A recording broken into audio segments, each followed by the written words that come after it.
Welcome to Football Anya. It's time to preview Netherlands against Germany in the Nations League. I'm here with Michael Bell, who at the end of our last podcast, you predicted a 3-0 win for Netherlands. Do you still hold the same confidence, Mike? When I said that in the podcast, it was a bit of a jest at the end, a bit of a joke, but I firmly believe that Netherlands can win this game and get some goals against this Germany side who, I don't rate very highly. Netherlands haven't beaten Germany since 2002, but I think this is the best chance they've got since then, and I think some positivity heading into it will be served well. Yeah, I'm not quite as confident, and I'm not thinking that the Dutch have that good a chance purely because of the talent that you see from the German players. But we saw that actually just last week that a Dutch team, as Ajax, got a draw against Bayern Munich, and it just shows that there is hope even if you play Daley Blind. Yeah, but Germany played centre-back duo of Hummels and Boateng as well, and that's definitely a duo that Netherlands can get at as well. Okay, well, the odds at the moment stand at 12-5 for the Netherlands, and for Germany they're evens to win, so it's a little closer than we might expect. But with Germany's threats in mind, and also with the centre-back partnership you mentioned, who would you like to see play in this match? Who I'd like to see and who I think Koeman will pick are two different sides. For me, I'd like to see Netherlands line up in more of a 4-3-3, 4-2-3-1 attacking formation.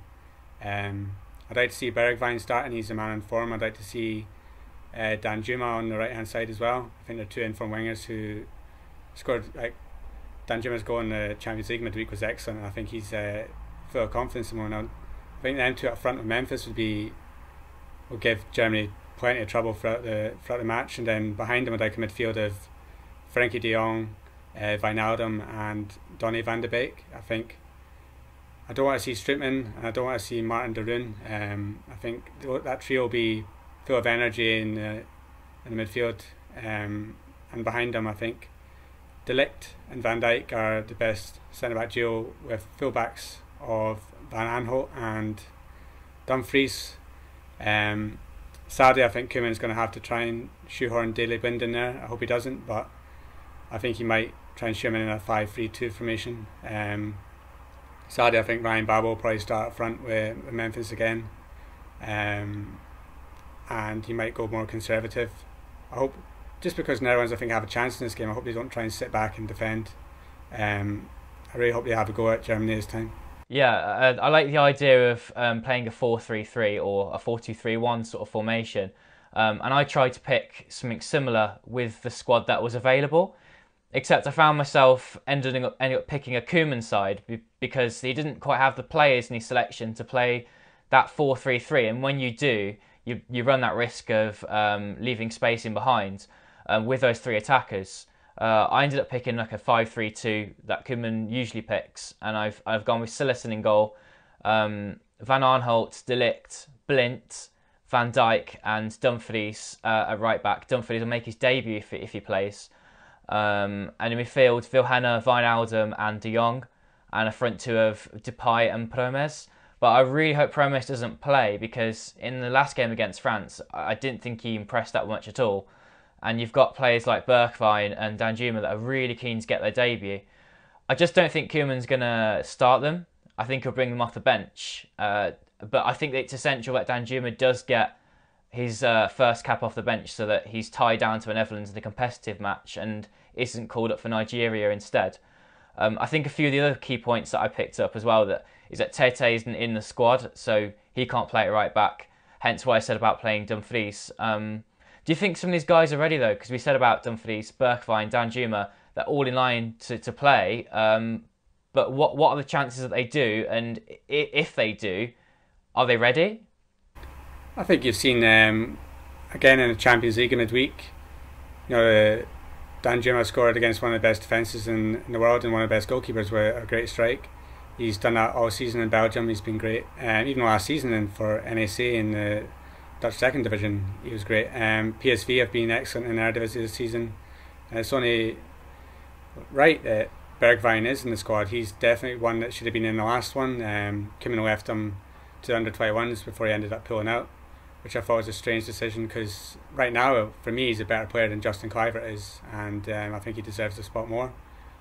You know, Dumfries and Rosario are the two question marks. They're both great talents and they've both been good this season, but I don't know if the Netherlands national team's a bit too soon for them.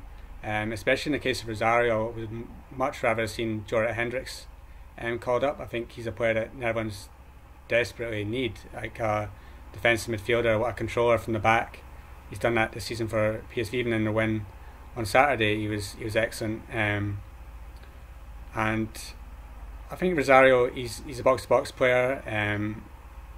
He's got a great goal against Inter Milan, but I think Jorrit Hendricks, he offers a bit more defensively, which I think Netherlands will need in this game. And Dumfries, he's a great attacking right back, but he sometimes leaves space in behind. It's been said a lot about him this season that he's really good going forward. Even for here and last season, he was a great assister of goals. But when you want somebody to be tight at the back, that's why Kenny Tete was there, because he was a more defensive minded one.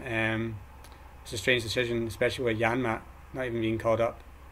It's going to be interesting to see how Koeman winds up his defence, because he's not really picked defensive wing backs unless you play Daley Blind, which you hopefully won't, on the left hand side.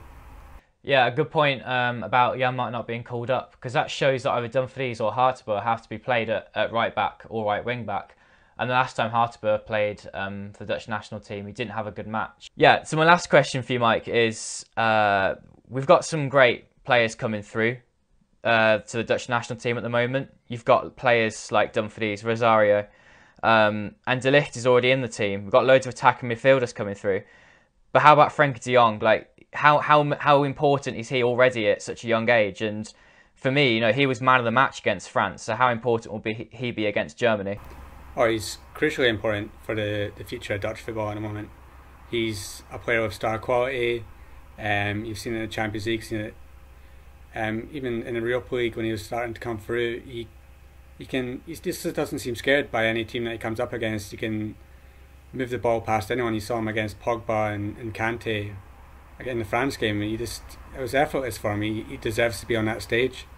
The worry for me is that he's picked up this sort of knock. He didn't play for Ajax in midweek, and he started on the bench at the weekend as well. I really hope he is fit, because he's a player that can add that extra quality to the midfield and beat his man and then set up chances. You saw it against Peru. He can glide forward with the ball, beat a couple of players, and then his passing ability is excellent as well, so he can get assists. Netherlands at the moment just don't have anyone else like that, and it's great for Dutch football that after a few years of disappointment we actually have somebody that is genuinely world class coming through. And I think in the next couple of years we're going to see Frenkie de Jong at one of the biggest clubs in Europe, whether it be Barcelona or Manchester City. Yeah, let's hope so. An absolutely quality player for the Dutch national team. Well, Mike, thank you, and let's hope for another good result. Yep, 3-0. I'm saying that again. Let's go.